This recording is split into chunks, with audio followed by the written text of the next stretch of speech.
आप सुन रहे हैं a life in the shadows, a memoir लेखक एएस दुलात की हिंदी ऑडियो बुक समरी। यह किताब भारत की खुफिया दुनिया, इंटेलिजेंस के अंदर की सच्चाई और अनुभवों को सामने लाती है।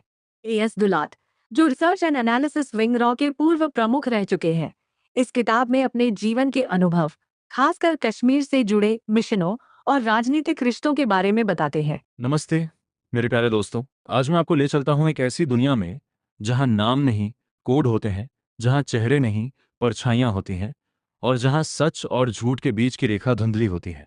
ये दुनिया है जासूसी की, गुप्त अभियानों की, और एक ऐसे शख्स की कहानी जिसने इस दुनिया में अपनी अलग पहचान बनाई। ये कहानी है अमरजीत सिंह दुलत की, जिन्हें आप एएस दुलत के नाम से जानते हैं। भारत के सबसे चर्चित खुफिया अधिकारियों में से एक, रॉ के पूर्व प्रमुख और कश्मीर मामले के सबसे बड़े विशेषज्ञ। लेकिन ये किताब उनकी जिंदगी की वह तस्वीर पेश करती है जो आमतौर पर पर्दे के पीछे रहती है। ये उनके संस्मरणों की किताब है, जिसमें उन्होंने पहली बार अपने निजी जीवन के कई पहलुओं पर से पर्दा उठाया है। हमारी कहानी शुरू होती है सियालकोट से, 1940 के दिसंबर के एक ठंडे दिन से। यहाँ एक सत्र न्यायाधीश के बंगले में अमरजीत सिंह दुलत का जन्म हुआ। उनके पिता शमशेर सिंह दुलत भारतीय सिविल सेवा आईसीएस के अधिकारी थे, और मां कैरोलिन एक शिक्षित महिला थी। दुलत का परिवार एक लंबी और रोचक पृष्ठभूमि लिए हुए था। उनके दादा गुरदयाल सिंह दुलत नाभा रियासत के गृह मंत्री थे।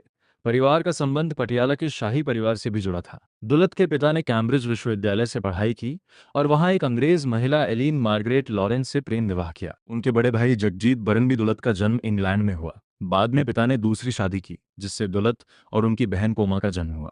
बचपन के ये दिन होशियारपुर, रावलपिंडी और लाहौर में बीते।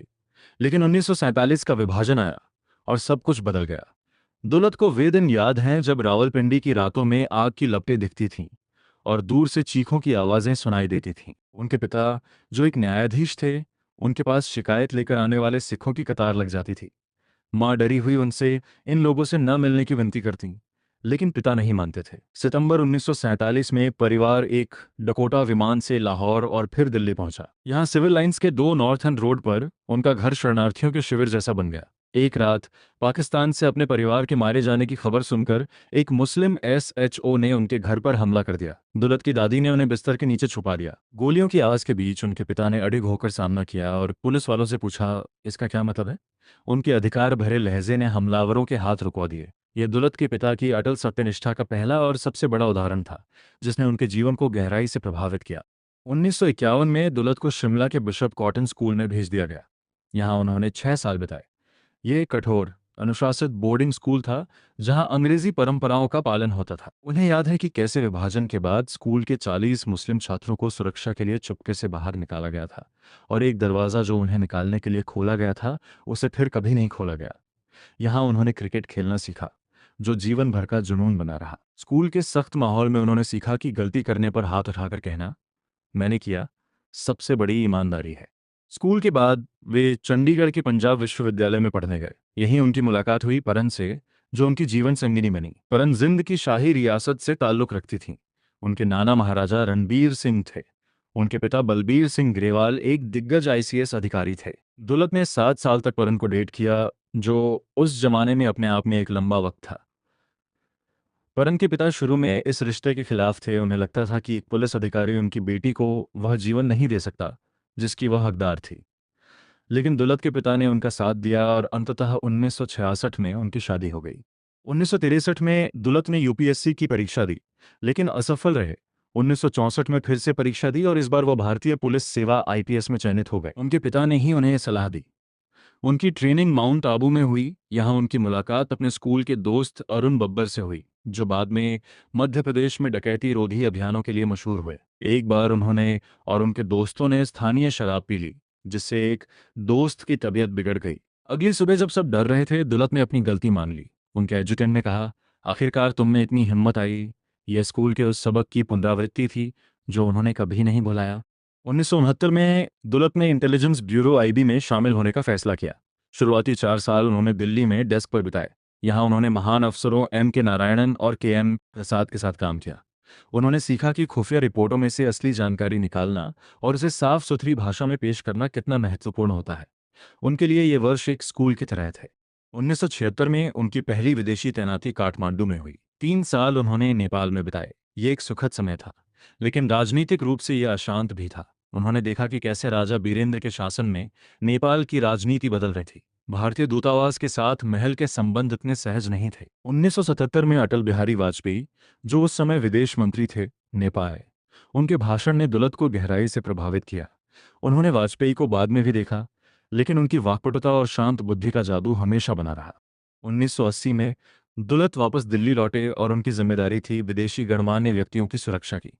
इस दौरान उनकी मुलाकात कई बड़े नेताओं से हुई। यासिर अराफात जब भारत आए तो उनके सुरक्षा प्रभारी थे दुलत। अराफात ने अपने होल्स्टर में रिवॉल्वर रखी थी और इंदिरा गांधी ने उन्हें हथियार रखने की अनुमति दे दी थी। दुलत ने ब्रिटेन के प्रिंस चार्ल्स के साथ भी 2 हफ्ते बिताए। वे भारत के कई शहरों में घूमे। एक बार जब चार्ल्स मछली पकड़ने गए तो दुलत को भी तैराकी के कपड़े उधार ले पड़े। उन्होंने मार्गरेट थैचर के 2 दौरों में भी सुरक्षा का जिम्मा संभाला। गोवा में एक रात थैचर के सुरक्षा अधिकारी ने उनके कमरे के बाहर बैठने की जिद की तो थैचर ने उन्हें अपने पति का स्वेटर पहनने को दिया। दुलत ने यह देखकर सोचा, हमारे यहाँ तो ऐसा कोई नहीं करेगा। इन्हीं दिनों उनकी दोस्ती हुई राजेश पायलट से।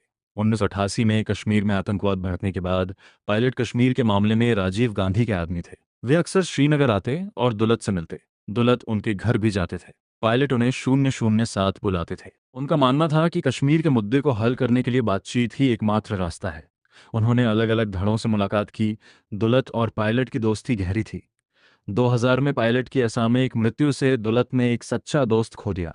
1984 में दुलत को भोपाल तैनात किया गया। यह उनके करियर का सबसे दर्दनाक और यादगार दौर था। 31 अक्टूबर को इंदिरा गांधी की हत्या हुई। दुलत उस समय यमन में राष्ट्रपति ज्ञानी जैल सिंह के साथ थे। वापस आते समय उनकी ट्रेन पर पथराव हुआ। वे अपने सिख होने के कारण डर गए। उन्होंने सोचा, अगर किसी ने मेरा कड़ा देख लिया तो मुश्किल हो जाएगी। ये पहली बार था जब उन्होंने खुद को एक सिख के रूप में पहचाना।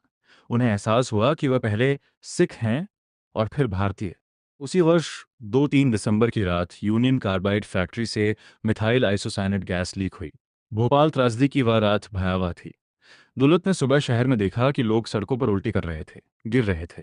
वह उस महिला से मिले जो फैक्ट्री में काम करती थी। उसने बताया कि यह गैस MIC थी और अगर उसके रास्ते में हो तो पानी में भीगे कपड़े से मुंह बांध लेना चाहिए। त्रासदी के बाद भोपाल भूतिया शहर बन गया। दुलत ने बाद में कहा कि तत्कालीन मुख्यमंत्री अर्जुन सिंह ने इस संकट को संभालने में बहुत अच्छा प्रदर्शन नहीं किया। वारेन एंडरसन की गिरफ्तारी और रिहाई की घटना ने भी उन्हें चौंकाया। 1988 में दुलत की तैनाती श्रीनगर में हुई। ये उनके करियर का सबसे महत्वपूर्ण मोड़ था। वहां जाते ही आतंकवाद भड़क गया। उनका काम था फारूक अब्दुल्ला को दिल्ली के साथ बनाए रखना।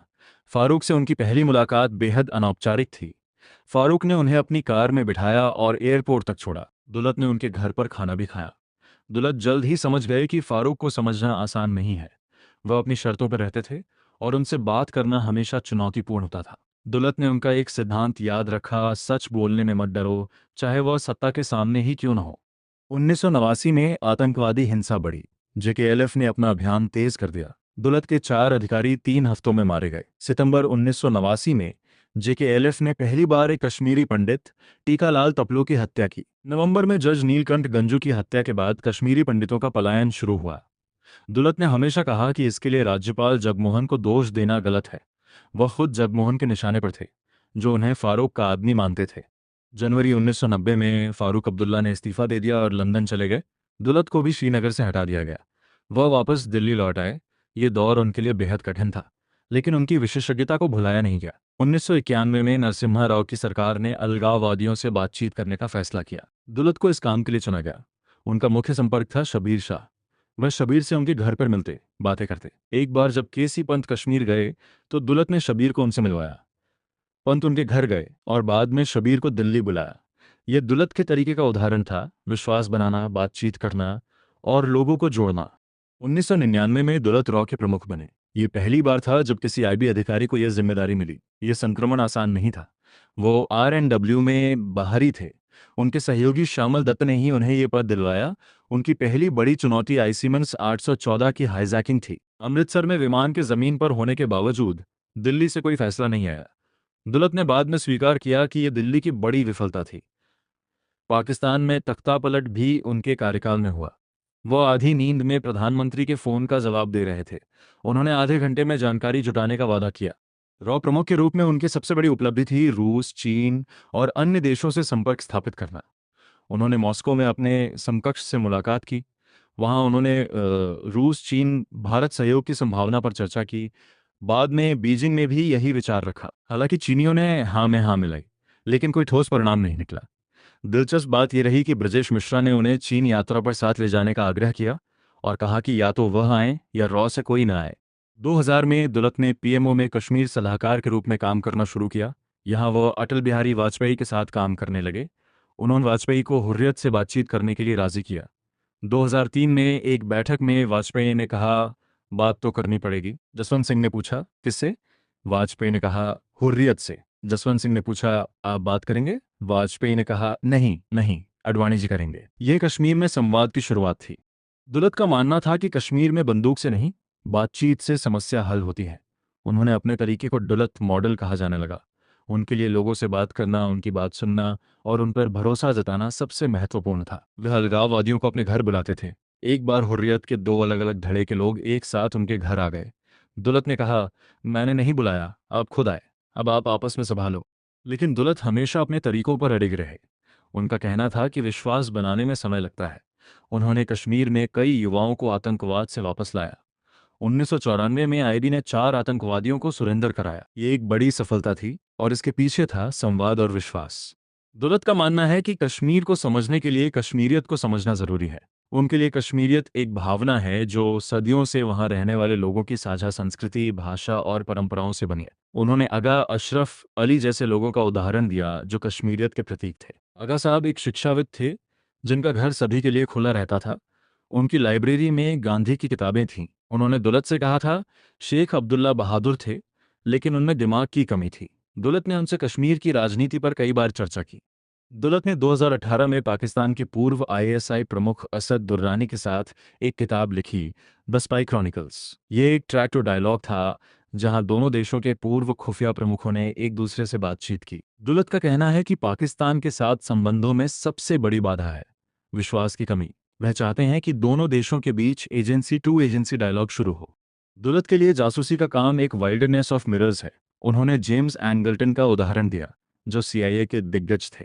उनका मानना है कि इस दुनिया में सब कुछ धोखा और छल है, लेकिन उनका तरीका हमेशा संवाद रहा है। वो कहते हैं कि जासूस संत नहीं होते, वे पापी होते हैं। वे दुश्मनों से बात करते हैं, दोस्तों से भी। दुलत की कहानी में एक और अहम किरदार है अजीत डोभाल। दुलत उन्हें 3 दशकों से जानते हैं। उनका मानना है कि डोभाल हमेशा से सफलता के शिखर पर पहुंचने के लिए बने थे। वो उनके तरीकों को सम्मान देते हैं, लेकिन दोनों की रणनीति अलग है। डोभाल सख्त कार्रवाई और मसलर पॉलिसी में विश्वास रखते हैं, जबकि दुलत संवाद और समझौते में। दुलत कहते हैं कि यह गाजर और छड़ी की तरह है। दुलत गाजर हैं और डोभाल छड़ी। 2019 में अनुच्छेद 370 को निरस्त किया गया। दुलत ने सार्वजनिक रूप से कहा कि यह आवश्यक नहीं था। उनका तर्क है कि कश्मीर को उसकी एकमात्र शान अनुच्छेद 370 से वंचित करना गलत था। उनका कहना है कि कश्मीर में बल के प्रयोग से अलगाववाद और बढ़ेगा। उन्होंने कहा, जबरदस्ती जहां भी लागू की जाती है अलगाववाद और उग्रवाद को बढ़ावा देती है। लेकिन दुलत ने उम्मीद नहीं छोड़ी है। उनका कहना है कि कश्मीर में आज कोई आज़ादी नहीं चाहता, न ही पाकिस्तान। लोग चाहते हैं स्थिरता, शांति और अपने अस्तित्व की सुरक्षा। वो कहते हैं कि अगर चुनाव होंगे तो कश्मीर के लोग अपनी आवाज़ उठाएंगे और उस आवाज़ को सुनना होगा। दुलत की यह किताब सिर्फ एक जासूस की जीवनी नहीं है, ये उस व्यक्ति की आत्मकथा है जिसने अपनी जिंदगी परछाइयों में बिताई, लेकिन हमेशा सच्चाई और स्पष्टता को प्राथमिकता दी। ये उनकी यात्रा है, एक डरपोक बच्चे से लेकर देश के सबसे ताकतवर खुफिया प्रमुख तक। ये उनके अनुभवों, उनकी सीख और उनके विश्वासों की कहानी है। दुलत ने इस किताब के अंत में लिखा है कि वह जीवन से प्यार करते हैं। वह मौत से डरते हैं क्योंकि मौत के बारे में कोई उन्हें बता नहीं सकता, लेकिन वह शिकायत नहीं करते। उनका कहना है, भगवान में परन और मुझ पर कृपा की है, ये एक अच्छा जीवन रहा है। तो दोस्तों, ये थी एएस दुलत की कहानी। एक ऐसी कहानी जो हमें सिखाती है कि सबसे अंधेरी परछाइयों में भी अगर इंसान अपनी सच्चाई पर अडिग रहे तो वह अपनी एक अलग पहचान बना सकता है। ये कहानी हमें बताती है कि जासूसी की दुनिया में भी विश्वास और संवाद का अपना एक अलग स्थान होता है। और ये कहानी हमें याद दिलाती है कि कश्मीर सिर्फ एक राजनीतिक मुद्दा नहीं, बल्कि लोगों की भावनाओं, उनकी संस्कृति और उनकी पहचान का सवाल है। और उस सवाल का जवाब शायद बंदूक से नहीं, बल्कि बातचीत से मिल सकता है। यही दुलत का संदेश है और यही उनकी विरासत है। ऐसी ही दिल को छू लेने वाली किताबों से जुड़ने के लिए हमारे चैनल को सब्सक्राइब करें, क्योंकि अच्छी किताबें दिल ही नहीं, रूह तक उतर जाती हैं। धन्यवाद।